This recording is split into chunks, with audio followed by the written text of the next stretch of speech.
Welcome to The Romantic Side of Suspense with Sarah Hemmerker. In each episode, she'll talk with your favorite romantic suspense authors.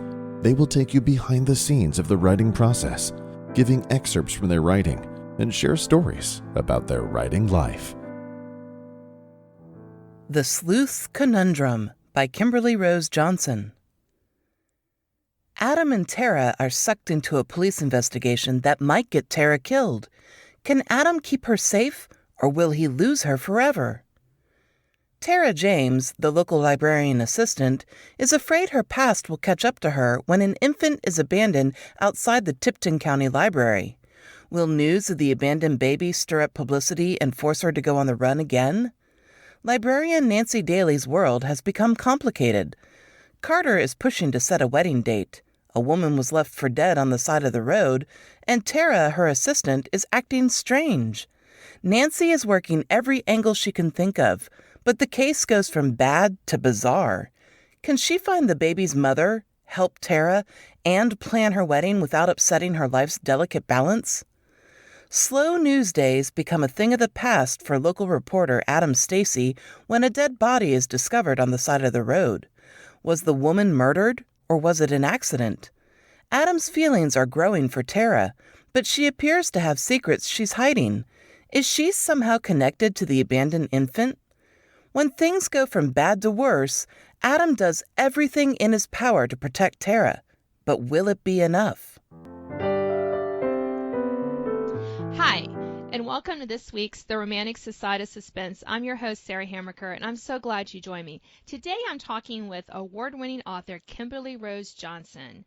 She has been writing for, I think, a while now. Her new book, The Sleuth's Conundrum, comes out this October, and I'm just thrilled that we're going to be able to talk about writing and romantic suspense. So welcome to the show, Kimberly.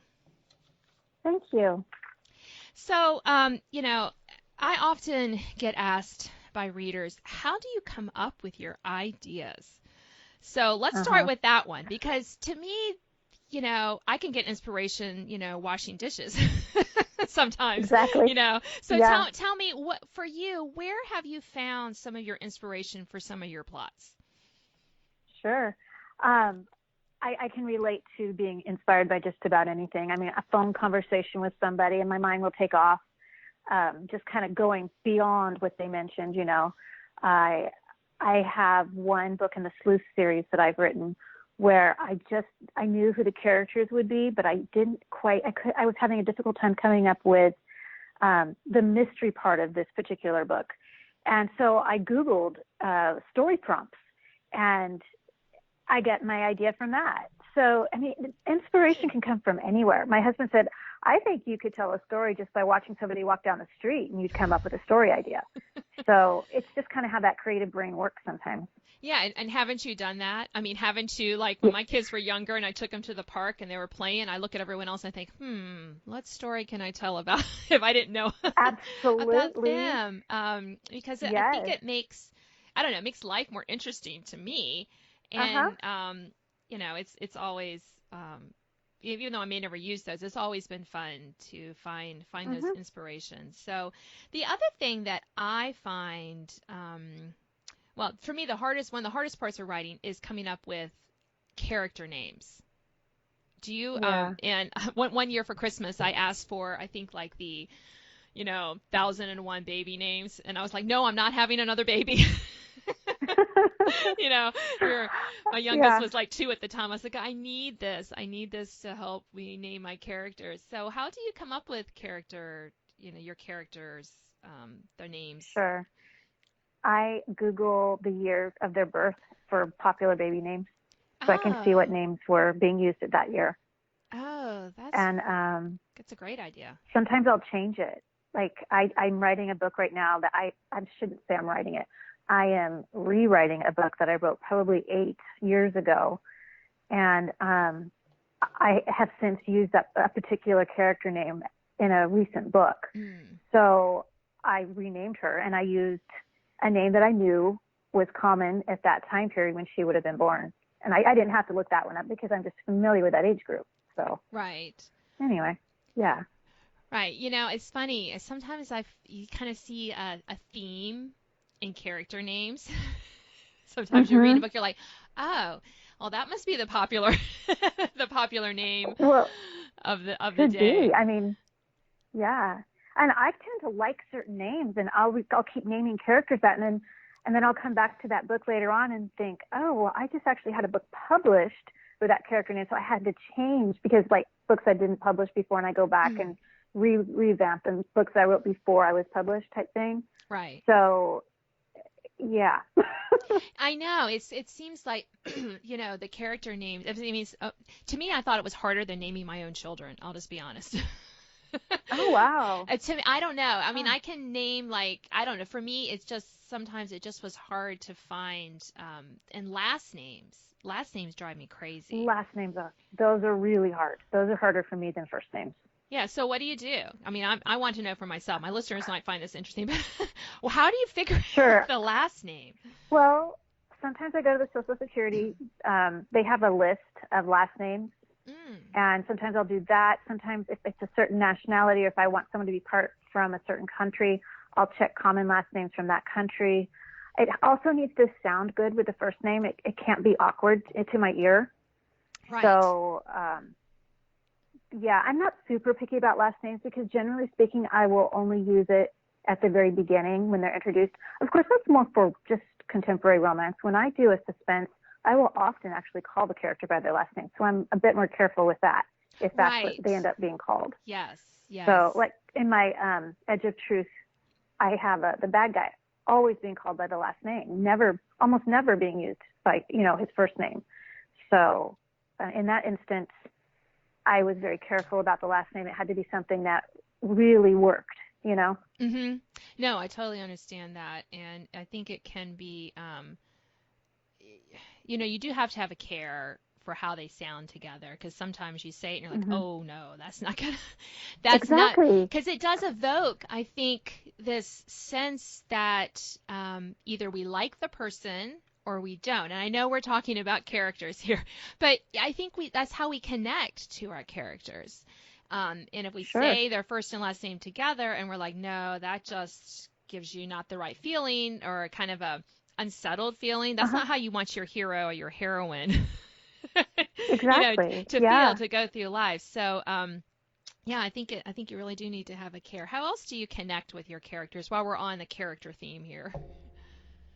Oh, I don't know. I guess I have a general sense of the story and what I need my characters to be like. Mm-hmm. I guess the more I write, the more I get to know them. I have to do a lot of rewriting because I'm a seat of the pants writer. And as I get to know my characters more, I often will go back and rewrite things in. And I make notes in the margins. Like, if you put on track changes, I'll put notes over on the side for things. For example, with the book I'm rewriting right now, I have lots of notes for the spiritual thread to remind myself this is what I want to do. Or I have a note to tell myself something about the person's brother. It's just as I get, more familiar with this again, because I wrote this so long ago, different ideas about this character or I'm sensing different things about this character that come into play, and I want to make sure they get put in because I'm a much different writer now than I was pre-published. Right. So. And that's so true. I mean, just like with any profession, the more we write, the better we become at it. We hope. I hope I'm a much better writer than I was 10 years ago. But I mean, the character. I'm a pantser, which for my listeners who are not writers, that means I don't plot a lot. I'll have a basic idea, and the characters talk to me in my head and tell me what they want to do. So, and that seems to be what you're saying as well, Kimberly. Exactly. Yeah. Yes. So sometimes you're right. You start out with one character, and then all of a sudden you're like, oh, she's gonna add this, so I need to go back and add that in to that. And it's almost, I kind of liken it as I'm going on a first date with them. In the beginning, I'm like, oh yeah, these are the little things. And then by the time we get to date number 5, I'm halfway through the book, like, oh right, I need to go back and add this because that should be obvious, kind of from the beginning. Absolutely. I have notes in my margin that say, go back and add this. It needs to be sooner.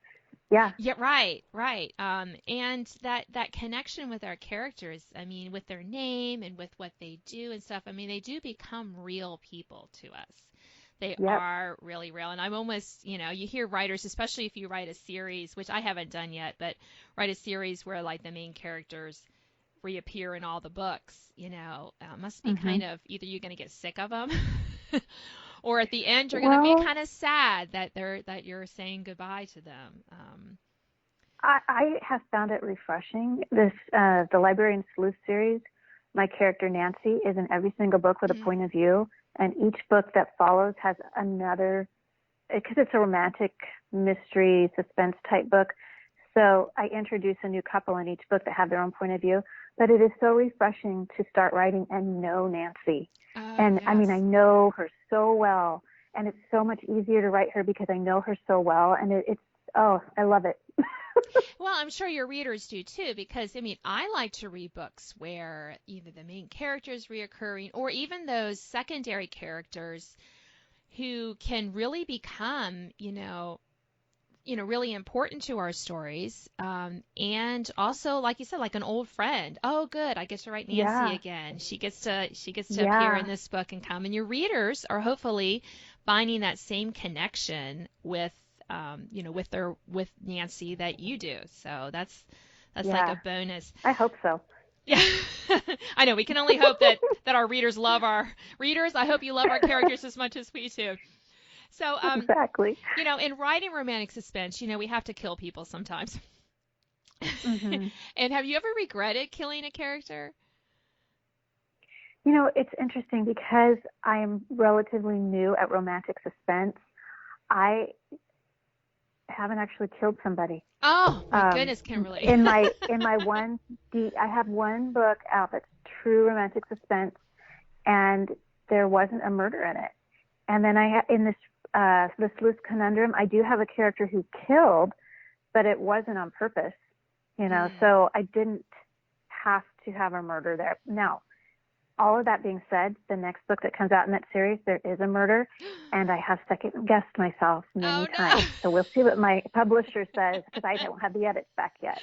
All right. But yeah, Yeah, so I don't do know say what you mean. anymore. It's just, yeah, I just haven't had a lot of experience with that.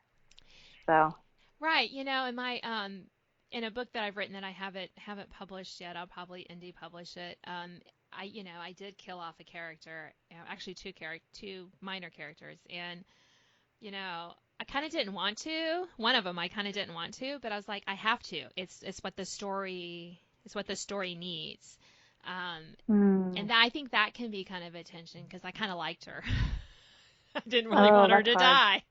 die, but she needed Yeah, to. So, which is terrible, in a sense. But we're talking about characters, so it's all good. It's all right, good. right. Not real people here. Yeah. Um, but I do, I'm not yeah. sure. Have you ever killed off a main character? Because I don't think I could ever kill off a main character. I haven't, but I've read books where a main character has died, and sometimes I felt cheated by that. I'm like, really? Yeah, that's kind of where I am. So Yeah. I think you have to be careful that you don't kill off, a character who is so prominent in your book that your readers are going to be super angry at you. It's that tension. We want you, our readers, to enjoy our books, but we don't want you to be angry and say, I'm never going to read this person again, again, because you killed off a character that they really, really, really, Uh-huh. really liked. So, Yeah. although researching ways to kill characters really makes for a fun Google algorithm, and so I always find that that's I'm kind of kind of funny. afraid to do that. Yeah, I had poison in one, and I'm looking up all these poisons, how to, do this and that, and consulted with someone I know who's in medical school, and I was just thinking that was several years ago. I was just thinking, oh, huh, this is not going to look good. Anyone goes and sees my Well, history. see, and that's a big problem with killing characters off because that's exactly what happened to me with this particular story that my publisher has. Is I used poison, and I'm like, I'm not going to Google how to poison somebody. Oh, I So did I it, Kimberly. fortunately have a book. Well, I have a book written by a doctor Mm. who wrote it for authors. Okay. So for writers, so people had written in and asked questions, and I got my poison from him because it's like I was afraid. I was like, well, I don't want to show up on all these watch lists and everything. Yeah, I know. I was a little bit, but I was like, I didn't know about that book, so maybe when we're done, you have to tell me the name. But I just, Oh yeah. I just kind of Google, and I Google weird things too. That was the other thing. I mean, just like off the wall stuff. I can't think of anything right now, of course, but I know that, and sometimes, like one time I had a Google, I think, flannel shirts because I need my character to wear one, and I just hadn't looked at them in a store, and I was like, well, what are the plaids now? What do they look like and stuff? And then I kept seeing all these Google ads pop up for flannel shirts. I'm like, I'm not buying that. But I'm like, it's all messed up because I am not buying a shirt. Exactly. That happens to me all the time. I'll be Googling something for research, and all of a sudden I get the ads constantly coming in. It's like, oh, good grief. Yeah, but I just needed to know a car. Right. Yes, I did that the other day. I said, I need to know a car. It needs to be a hybrid because that's what I wanted my heroine to drive. And I'm looking it up, and I'm thinking, oh, yeah, now I'm going to get all the Volkswagen ads. Thank you. Yep. Yeah, but I figure I'm just messing with them because, I'm never going to buy it, and they can just send me all the ads, and I can just ignore. Yeah. All right, it is annoying, though. It is annoying, but I just feel like I'm messing up with all their research. They think they got me, and they don't. So I figure that's just right. a little bit of payback, right? Uh-huh. Well, Kimberly, we are at the end of our time. Is there anything else you want to say about your the Sleuth's Conundrum, which is your most recent book that's coming out in October? Just that it's probably the most suspenseful of the series. I would call it more a suspenseful romantic mystery, and I hope everyone will read it. It's my favorite book in the series. Oh, well, that's good to know. So, listeners, I know you enjoyed an excerpt during this podcast, so I hope you'll check out Kimberly's book. So thanks for being on my show today, Kimberly. Thanks for having me. You've been listening to The Romantic Side of Suspense. I'm your host, Sarah Hammerker, and this is a show where I talk to authors of romantic suspense, and we give you a little behind-the-scenes peek at our writing journey and a new book. So I hope you'll join me next time. Thanks for joining me today. Now an excerpt from The Sleuth's Conundrum by Kimberly Rose Johnson. Tara James waved to one of the sheriff deputies as he stopped his car for her to cross. She raced across the street as the dark clouds overhead released a deluge of water. Fitting, considering how her morning had started. Rain dripped from her raincoat hood onto her face. Why today, of all days, did her car have to die? At least it wasn't foggy here like it had been at her house. Lightning flashed. She yelped and dashed under the cover of the library awning. A soft cry caught her attention. She looked to her right and then left and gasped. "What are you doing there all alone?" A tiny baby lay wrapped in a pink blanket, cradled in a baby carrier. She checked to see if anyone was nearby. Who would leave a newborn outside and all alone, especially in a storm like this?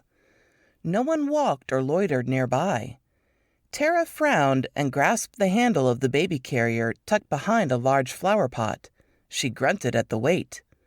"My, you're a heavy little girl for being so small," Tara cooed as she reached for the diaper bag sitting behind it.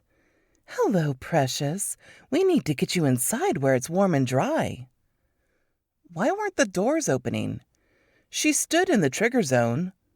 Wait a minute. The entire library was blanketed in darkness. The power must be out. Surely Nancy was inside, though. She reached for the little-used door to the right of the sliding door and tugged. It didn't budge. The infant's cries increased in intensity. "Shh, little one."